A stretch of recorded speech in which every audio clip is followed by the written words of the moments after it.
Bonjour à tous chers amis, chers auditeurs et surtout chers contributeurs qui écouteront cette vidéo en exclusivité. Vous l'aurez compris, aujourd'hui nous allons parler de la candidature d'Éric Zemmour à l'élection présidentielle. C'est pas officiel encore, mais c'est tout comme. On va partir du principe qu'il y va. On va partir du principe qu'on peut raisonnablement considérer qu'Éric Zemmour est candidat à l'élection présidentielle. Si sa candidature suscite l'enthousiasme ou le rejet ou l'espoir, c'est pour une seule raison. Une seule raison qu'on connaît tous.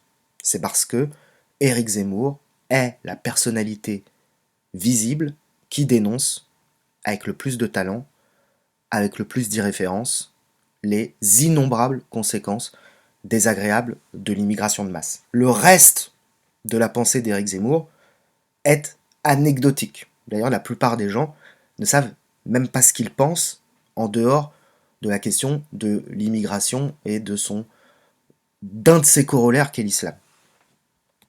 Donc, Éric Zemmour est monsieur critique de l'immigration de masse. Personne dans le paysage médiatique français ne le fait aussi souvent que lui, ne le fait aussi bien que lui, et ne le fait aussi radicalement que lui. Or, l'immigration de masse, l'invasion migratoire, c'est le sujet numéro un. Et les Français, dans leur immense majorité, à part vraiment les crétins des Alpes, sont ulcérés par l'immigration de masse et recherchent désespérément un leader, un parti, une idéologie qui leur permettrait d'exprimer et d'assumer cette ulcération. Toute la sphère médiatique, toute la sphère politique fait l'autruche en faisant croire qu'il n'y a pas vraiment de problème. Zemmour, il arrive, au moins il est clair, et il dit si, il y a un gros problème avec l'immigration de masse, et il argumente, il ne cesse d'argumenter depuis très longtemps maintenant dans les médias. Avant, c'était le Front National qui se chargeait de cette question, et ça a changé. Ça a changé parce que le Front National, certes, nous savons qu'il est contre l'immigration, mais ce parti a choisi la stratégie de la dédiabolisation. C'est-à-dire qu'il y a à peu près 10 ans maintenant, quand Marine Le Pen a pris la tête du Front National, je sais même pas si elle y croit vraiment. En fait, c'était la fille du cordonnier. Elle a repris le commerce de son père. Voilà, c'était un peu son destin. Elle est arrivée. Elle a vu l'équipe de Branquignol. Elle a vu ce qu'on appelle les cadres, mais je mets beaucoup de guillemets, les cadres du Front National. Tout c'est ouf. Elle s'est dit, les gars, on va faire une stratégie. Je vais appeler ça la dédiabolisation. C'est en fait, il va falloir cacher ce qu'on est. Parce que sinon, on passera jamais. Et c'est là que c'est très révélateur hein, sur la psyché des cadres du FN. Les cadres du FN, ils ont dit oui, oui, non, il vaudrait mieux qu'on ferme notre gueule parce que sinon les gens vont remarquer que le fond de notre pensée, c'est national-socialiste, c'est colonialiste, c'est chrétien conservateur, fasciste, c'est pas comme ça qu'on arrivera à se faire élire. Donc le mieux, c'est qu'on passe notre temps à essayer de passer pour des gentils, et puis on compte sur l'incompétence des autres pour passer. C'est ça leur stratégie, mais du coup, le problème c'est que sur la question de l'immigration, comme sur à peu près toutes les questions, on ne sait pas vraiment ce que le Front National pense. Donc, Éric Zemmour a endossé le costume du porte-parole de la critique de l'immigration de masse, et c'est ce qui fait qu'Éric Zemmour est autre chose que ce qu'il aurait dû être. Et ce qu'aurait dû être Éric Zemmour, en réalité, c'est un journaliste et un écrivain de type conservateur réactionnaire, comme il en existe des tonnes, comme il en existe plein. Il est peut-être un peu moins bête que les autres, un peu plus talentueux que les autres, un peu moins délirant que les autres, mais il aurait fini un peu comme les autres, avec un succès d'estime, et le gros de la population qui n'y prête pas vraiment attention. Mais dans la configuration actuelle, eh bien, Éric Zemmour est devenu un phénomène de société. À tel point que, depuis plusieurs années, il y a même un bouquin qui avait été écrit sur le sujet, un roman de politique fiction. Certains le voient comme l'homme providentiel. Et fort de ce statut, il se présente aujourd'hui à l'élection présidentielle. Et les gens sont contents. Les gens nourrissent de l'espoir et se disent « Ah, enfin quelqu'un qui va prendre à bras le corps ce problème. C'est trop bien. Vive Zemmour. Zemmour président. » Bah alors, pour tous ces gens qui s'enthousiasment à l'idée d'une candidature d'Éric Zemmour, comme pour ceux qui sont consternés d'ailleurs, je vous invite à écouter cet audio jusqu'au bout. Ça va être long, mais ça va être bon. Parce que il faut dégonfler les illusions ou les fausses craintes que les gens ont envers Éric Zemmour.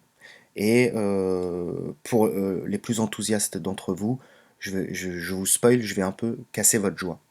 Non seulement la candidature de Zemmour est une catastrophe en soi, mais son hypothétique élection, à l'heure où je vous parle, très hypothétique élection, mais on verra en fin d'audio que pourquoi pas, finalement pourquoi pas, serait un désastre colossal. Tout ça, je vais vous l'expliquer. La première chose qu'il faut dire, c'est que il ne suffit pas de nommer un problème, d'expliquer un problème pour le régler. Encore faut-il y apporter une solution viable et une solution adaptée. On l'a dit, lorsqu'Éric Zemmour parle de l'immigration de masse, il le fait plutôt bien. Maintenant, apporte-t-il une solution adaptée et viable aux problèmes qu'il dénonce? Pour connaître les solutions que compte mettre en œuvre Éric Zemmour, c'est pas très compliqué, il suffit de l'écouter depuis une dizaine d'années, ce que je fais comme beaucoup de gens, je ne suis pas accroché aux déclarations ou aux débats d'Éric Zemmour, mais il suffit de le regarder de temps en temps, il répète à peu près toujours les mêmes choses. Il suffit de comprendre qui il est, il suffit de comprendre d'où il vient, et il suffit de comprendre qui il soutient. Pour Éric Zemmour, l'immigration extra-européenne a été trop massive et trop rapide. La quantité, il dit souvent, à partir d'une certaine quantité, la quantité devient qualité. Donc pour lui, il faut réduire l'afflux. Il faut fermer le robinet de l'immigration. Et surtout, le problème pour Éric Zemmour, c'est que la République a renoncé à assimiler. Donc, lui, ce qu'il veut, c'est fermer le robinet de l'immigration. Très bien. Il veut assimiler les populations légalement présentes sur le territoire et qui ont la nationalité française. Ça, c'est le mot-clé. Et accessoirement, il veut virer les illégaux, très bien, et il veut déchoir de leur nationalité ceux qui ne joueraient pas le jeu du processus d'assimilation, c'est-à-dire, pour résumer, les musulmans convaincus. Très bien. Éric Zemmour ne parle pas d'assimilation par hasard. Éric Zemmour parle d'assimilation parce qu'il est lui-même un assimilé gavé de propagande coloniale. En sociologie, on appelle ça un déterminisme. Cette obsession de l'assimilation chez Éric Zemmour ne vient pas de nulle part. C'est son logiciel.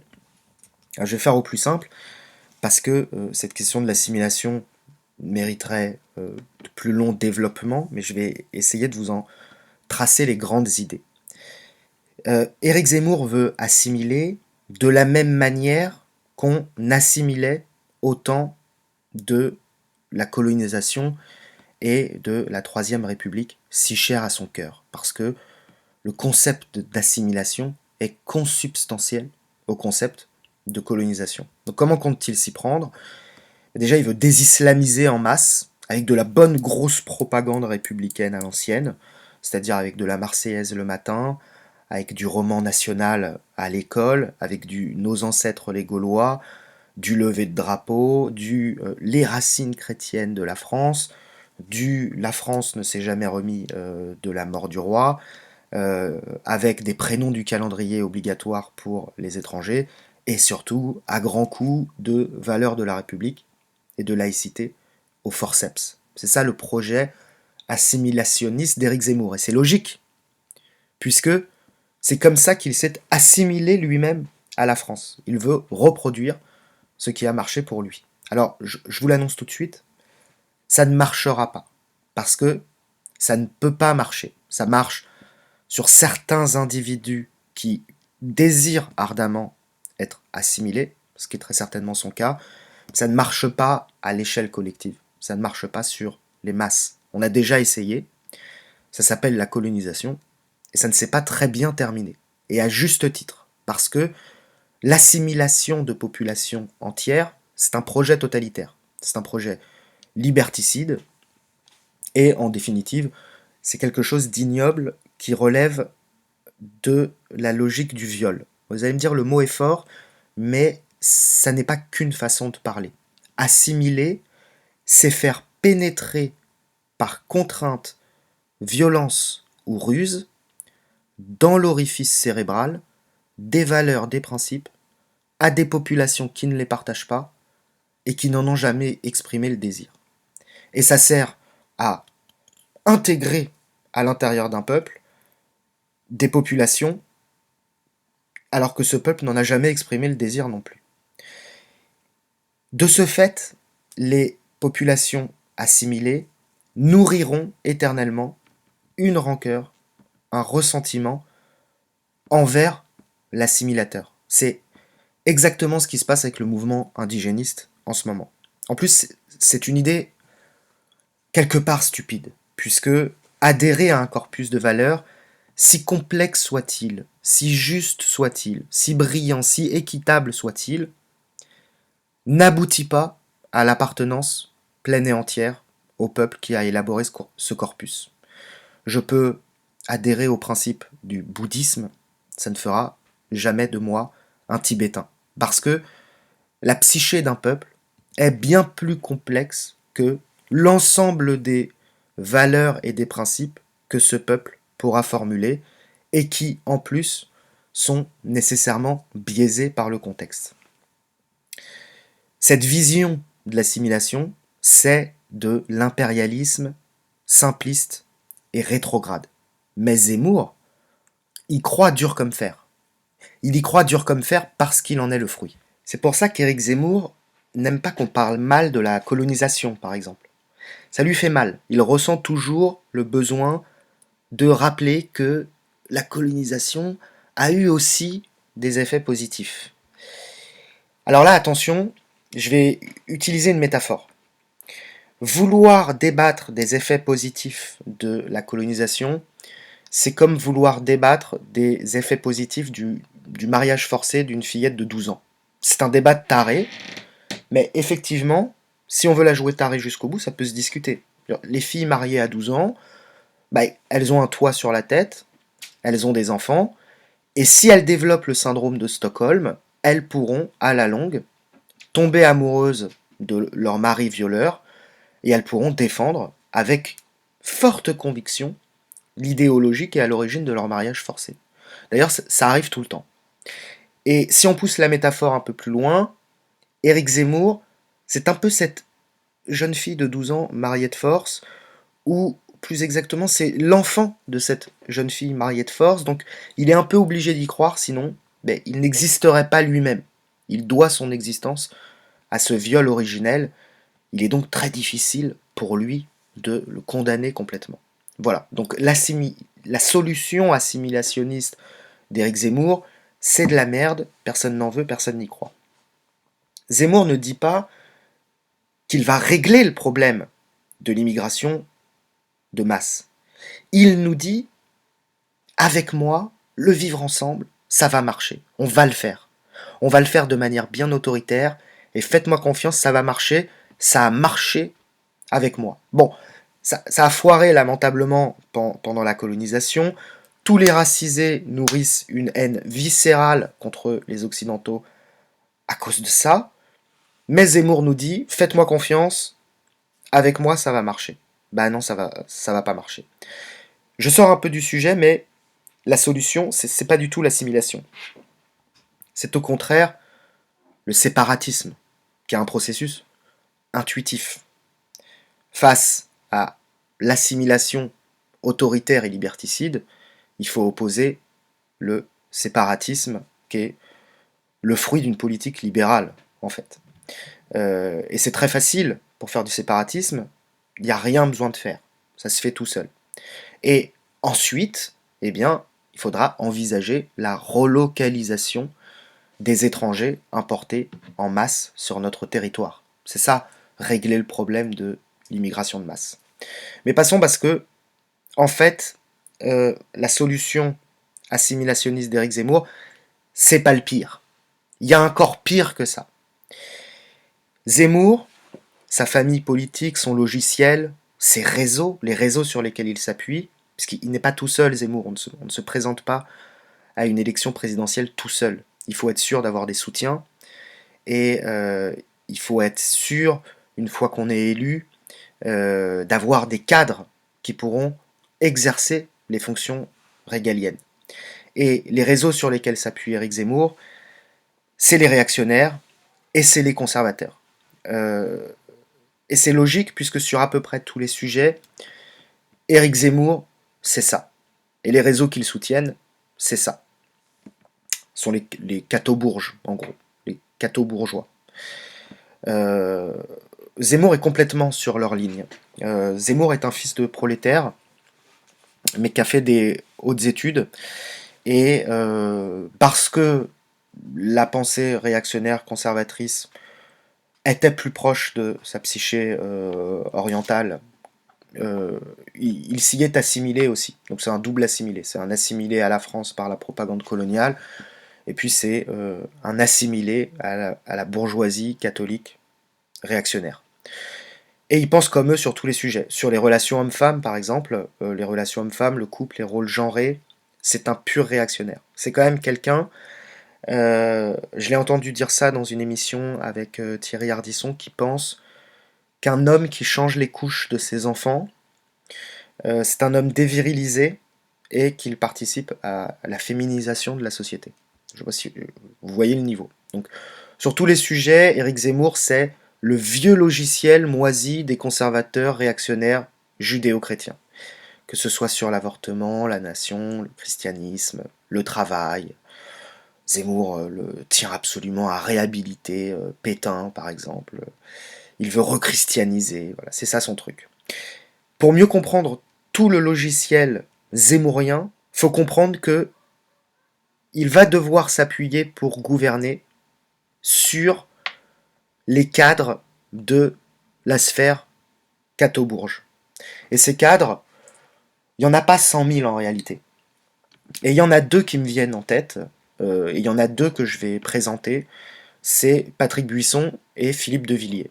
Philippe de Villiers, Patrick Buisson sont des personnalités qui se sont déjà publiquement enthousiasmées à l'idée d'une candidature à l'élection présidentielle d'Éric Zemmour.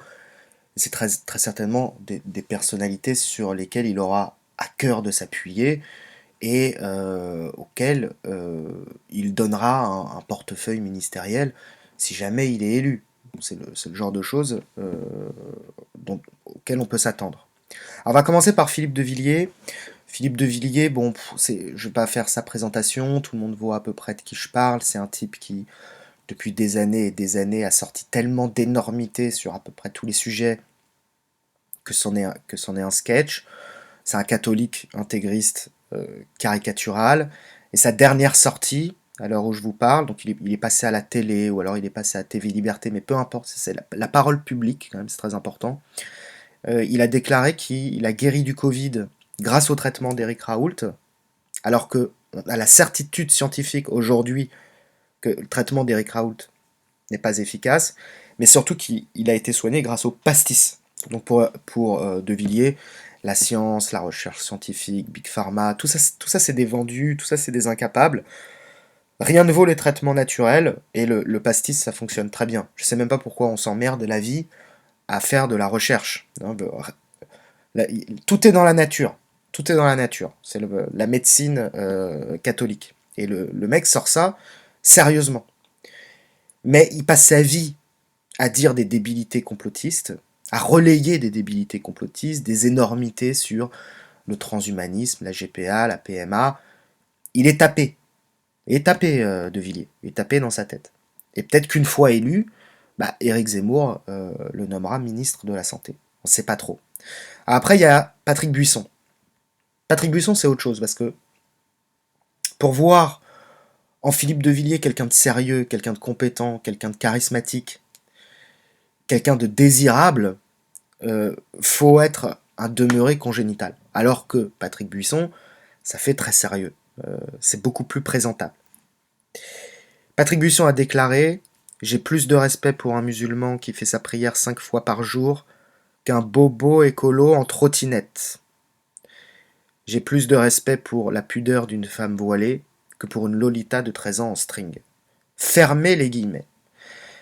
Cette phrase de Patrick Buisson est absolument extraordinaire parce que toute la pensée réactionnaire est là.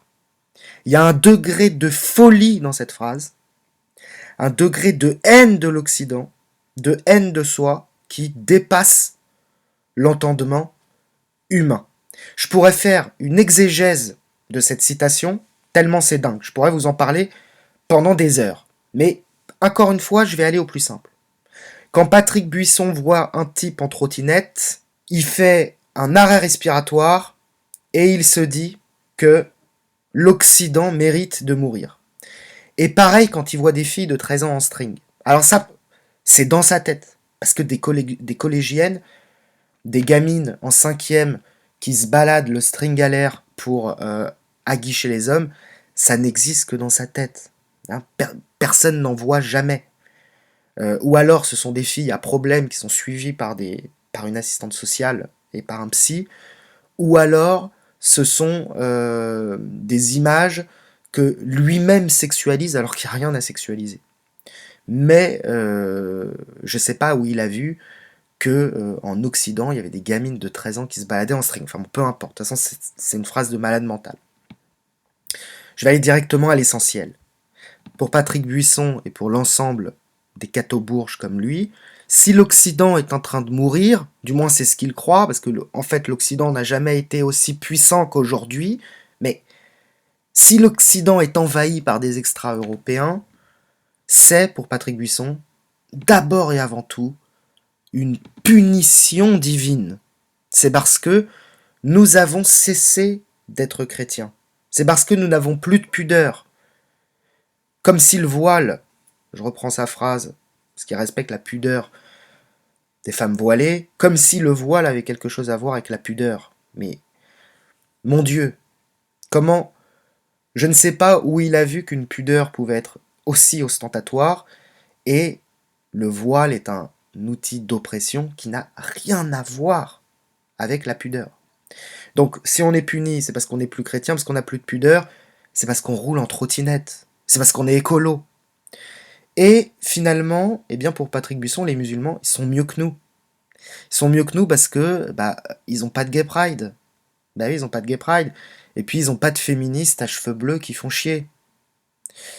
Buisson, c'est un spécimen chimiquement pur de ce que j'appelle un islamo-conservateur. On dénonce tout le temps les islamo-gauchistes, mais on ne parle jamais des islamo-conservateurs.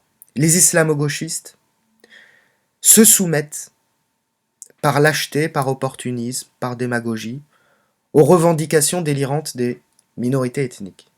C'est une chose. C'est une chose. La lâcheté, l'opportunisme et la démagogie, c'est très humain finalement. Mais les islamo-conservateurs, eux, ils s'y soumettent par conviction. Ils pensent comme Daesh. Ils pensent que l'Occident, c'est Satan. Ces gens-là sont les pires ennemis de notre civilisation. Ils nous détestent. Ils détestent le génie occidental. Tout ça pour vous dire qu'avec la candidature Éric Zemmour et sa critique de l'immigration de masse, avec le désastre annoncé de son projet d'assimilation, il y a toute la chiasse conservatrice, réactionnaire qui va avec. Et là, je vous en ai dressé qu'un tout petit portrait, parce qu'on pourrait y passer des journées entières, tellement la chiasse conservatrice et réactionnaire est folle. Et c'est ça le pire problème. C'est que Zemmour assimile sa critique de l'immigration à la chiasse conservatrice et réactionnaire. Et dans l'esprit des gens, ces deux aspects vont être liés. Et c'est d'ailleurs précisément ce que veulent les réactionnaires. Ce que vous explique ce camp politique, c'est que pour régler les problèmes liés à l'immigration de masse, et dont souffrent énormément de Français, eh bien en fait il faut redevenir chrétien. Il faut renoncer au progrès. Il faut arrêter de baiser. Il faut se conformer à l'idéal catho-bourge. En tout cas à ce qu'ils estiment être idéal pour nous autres les prolétaires, parce que eux ne s'y conforment jamais. Et dans la tête de quelqu'un de normal, dans la tête de quelqu'un de sain, si on lui explique que l'immigration de masse, le vivre ensemble, c'est consubstantiel au progrès, c'est consubstantiel à la science, c'est consubstantiel à la médecine, c'est consubstantiel à la liberté de mœurs. En gros, c'est consubstantiel à tout ce à quoi tient et aspire tout Européen normal. Cet Européen normal choisira le progrès. Et il se dira que les problèmes liés à l'immigration de masse sont un mal nécessaire. C'est une manipulation absolument abjecte de la sphère réactionnaire. Et c'est une pensée mortifère. Évidemment, l'immigration de masse n'est pas une punition divine. Dieu n'a rien à voir avec ça. Laissez Dieu en dehors de ça. L'immigration de masse est une décision politique prise de concert, prise main dans la main par la bourgeoisie de droite, justement, parce qu'on appelle la bourgeoisie de droite la bourgeoisie conservatrice, et la bourgeoisie de gauche pour punir le prolétariat français. Parce que la bourgeoisie est prolétariophobe. Les prolétaires de n'être pas assez chrétiens, de ne pas vouloir se tuer 12 heures par jour à l'usine, de faire 10 enfants et de mourir à la guerre, et la bourgeoisie de gauche voulait punir les prolétaires de n'être pas assez socialistes. Dieu, nos mœurs, la technologie, le sexe libre et tout ce que vous voudrez n'ont rien à voir avec le problème de l'immigration de masse. Et c'est pour ça que la candidature d'Éric Zemmour est moisie. Parce qu'elle entretient cette confusion. Elle entretient cette idée fausse qui accourt maintenant depuis des dizaines et des dizaines d'années et qui commence très sérieusement à rentrer dans la tête des gens et à devenir inquiétante. La critique de l'immigration de masse et les solutions pacifiques très simples à mettre en œuvre pour y remédier doivent être portées par des gens sains d'esprit, par des gens progressistes, par des gens bienveillants, par des gens sérieux qui n'existent pas sur la scène publique, justement parce que la sphère conservatrice prend toute la place et empêche ces personnalités d'émerger. Éric Zemmour et ses réseaux, parce qu'Éric Zemmour est le champion des catho-bourges, ne doivent pas s'emparer de la question de l'immigration de masse, parce que cette question ne leur appartient pas. Zemmour, c'est l'asile à 200%. Tout le temps où la question de l'immigration sera prise en otage par le camp réactionnaire conservateur, ce sera du temps de perdu. Parce que ces gens n'ont rien à dire, ces gens n'ont rien à proposer, et ces gens n'ont rien à faire en politique. Donc la candidature Zemmour est une très mauvaise nouvelle. C'est une très mauvaise nouvelle pour tous les Français qui souffrent des conséquences de l'immigration de masse. C'est une très mauvaise nouvelle pour la France, c'est une très mauvaise nouvelle pour l'Occident, parce que tant qu'on n'aura pas réglé ce problème, nous serons dans l'impasse sur tous les autres sujets, et ce sera un frein à l'innovation technologique, au progrès social, parce que tant qu'on doit gérer l'immigration de masse, on ne peut pas se développer dans d'autres domaines. Maintenant, sortons un peu de l'idée de sa candidature et imaginons le scénario fou, mais pas si fou que ça, qu'Éric Zemmour soit élu. Alors est-ce que c'est possible? Est-ce que c'est pas possible? Je crois que c'est possible et ce sera la conclusion de ma vidéo. Je vous en parlerai après. Ce qui va se passer si Éric Zemmour est élu, c'est qu'après 5 ans d'un gouvernement catho-bourge qui va faire n'importe quoi sur à peu près tout, parce que ces gens n'ont aucun projet, aucune compétence, toutes leurs initiatives, tout leur réseau, tout leur argent sert d'inertie et sert à bloquer la société française. Donc ils n'ont aucune idée, ils n'ont aucun projet. Le peu de conviction qu'ils ont, ce ne sont que des idées contraires à l'aspiration des peuples européens. Donc s'ils se retrouvent au pouvoir, ça va être un fiasco. Mais en plus d'être un fiasco, ils n'arriveront même pas à régler les affaires courantes. Ils n'arriveront même pas à tenir la baraque. Le camp immigrationniste, si vous voulez, il a un projet de merde aussi. Leur projet n'est peut-être pas forcément meilleur. Le camp immigrationniste a un projet dont personne ne veut fondamentalement. Mais derrière, il y a des gens très compétents qui le mettent en œuvre, qui le vendent, et il y en a d'autres, encore plus nombreux, qui règlent les affaires courantes et qui tiennent la baraque. Dans le camp conservateur, le projet est 100 fois plus merdique que le projet du camp immigrationniste, mais en plus, il n'y a pas de gens compétents. Qu'est-ce que va faire Zemmour une fois élu? Il va mettre Marine Le Pen garde des Sceaux, il va mettre Philippe de Villiers à la santé, il va mettre Christine Boutin, le secrétaire d'État à la famille. Il va rien faire.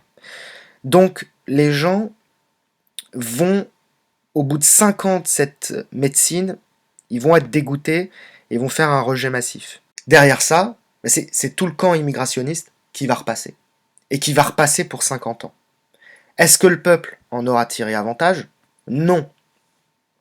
Les tentatives d'assimilation seront un échec, on l'a déjà vu. Et de toute façon, même si c'est pas un échec, ce serait encore pire, parce qu'on ne veut pas assimiler. Stopper l'immigration illégale, ils y parviendront peut-être ponctuellement, ou ils parviendront à limiter les flux, mais ça repartirait de plus belle derrière, donc ça servirait à rien. Et franchement, je vais vous dire, on n'est plus à quelques centaines de milliers d'étrangers près.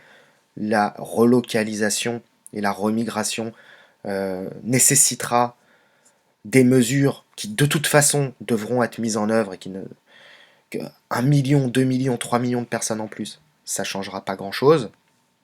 Donc, réduire le flux de l'immigration illégale, bon, très bien, on s'en fout.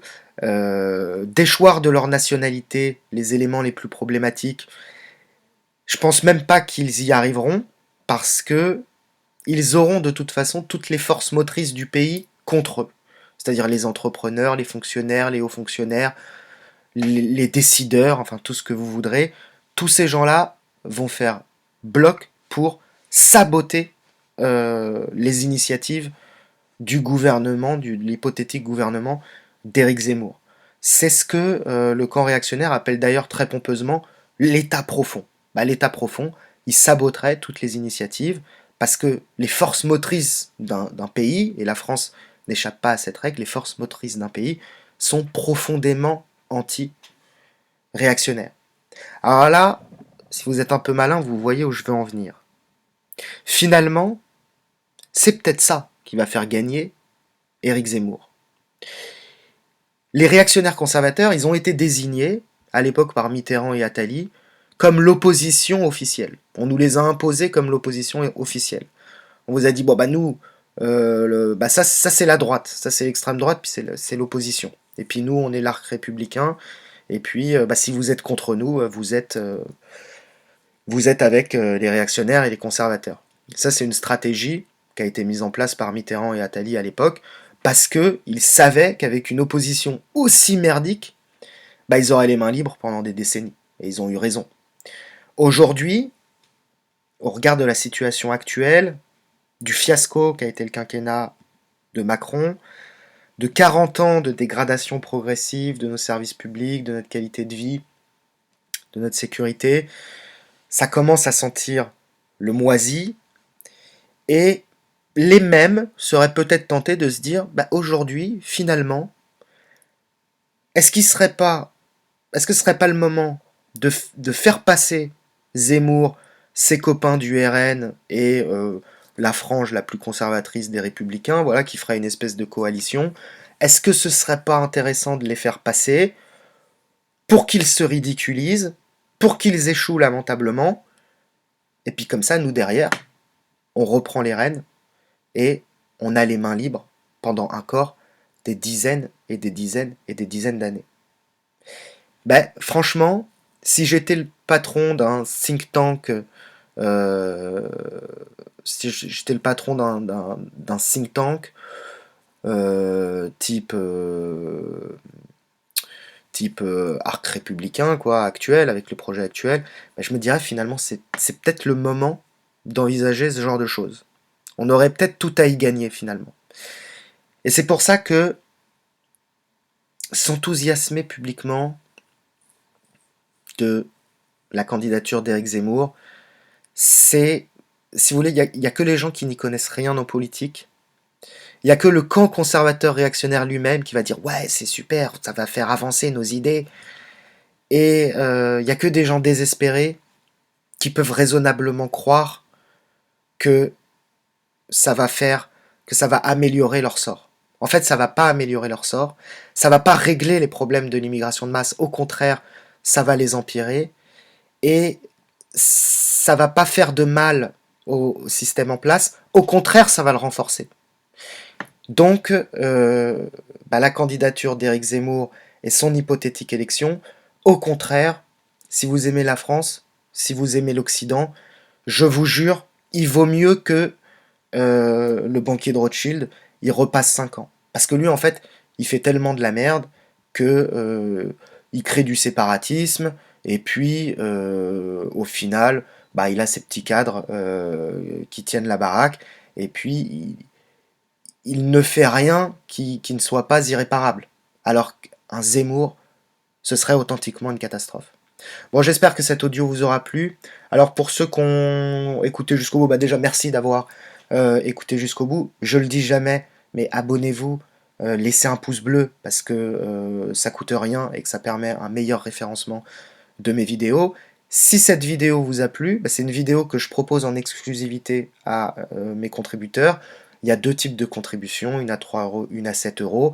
Il y a des contenus qui sortent en exclusivité, comme celui-ci, c'est-à-dire que je le sors en premier pour les abonnés, et puis le public les découvre plus tard. Mais il y a aussi des contenus euh, vraiment réservés aux contributeurs sur des sujets plus subversifs, plus intimistes, et vous avez aussi accès à un live par mois en petit comité. Et donc voilà, et je pense que c'est une très très bonne affaire parce que à chaque fois que vous souscrivez, bah, vous avez accès à tous les contenus qui ont été sortis précédemment, et il y a de quoi passer de grands moments, et je pense que, et j'espère en tout cas que ces contenus pourraient vous être profitables. Je vous remercie de m'avoir écouté et je vous dis à très bientôt.